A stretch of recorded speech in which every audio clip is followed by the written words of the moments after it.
L'Afrique du Sud redoute depuis 3 semaines une recrudescence du coronavirus. Le nombre de cas est passé de 300 quotidiens le mois dernier à environ 8 000 par jour cette semaine. Une augmentation due au sous-variant d'Omicron capable d'infecter même les personnes déjà vaccinées. Mais avec le début de l'hiver, les Sud-Africains font aussi face à une hausse des cas de grippe. Nous sommes dans la saison de la grippe maintenant.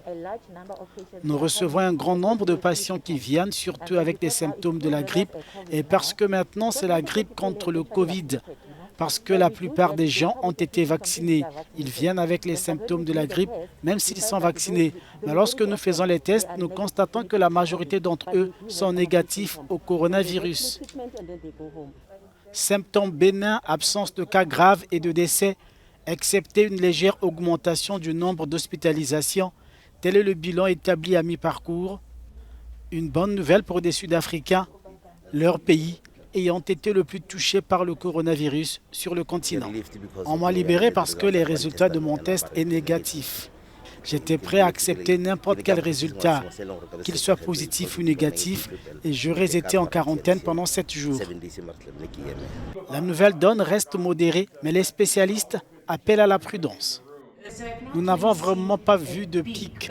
Nous pourrions donc vraiment être au début d'une vague.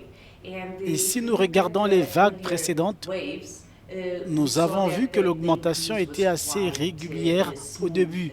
Je pense donc que nous pourrions assister à cela. Mais encore une fois, nous devons regarder ce que les chiffres nous disent. Ainsi, le seul nombre de cas positifs ne nous dit pas grand-chose, car le nombre de personnes qui viennent se faire dépister change avec le temps. Les gens se sont lassés du Covid et je pense qu'aujourd'hui, beaucoup de personnes ne se font pas dépister. Donc le nombre de cas positifs est à prendre avec des pincettes. Pays le plus touché du continent par le coronavirus, l'Afrique du Sud revendique une immunité collective de 85%.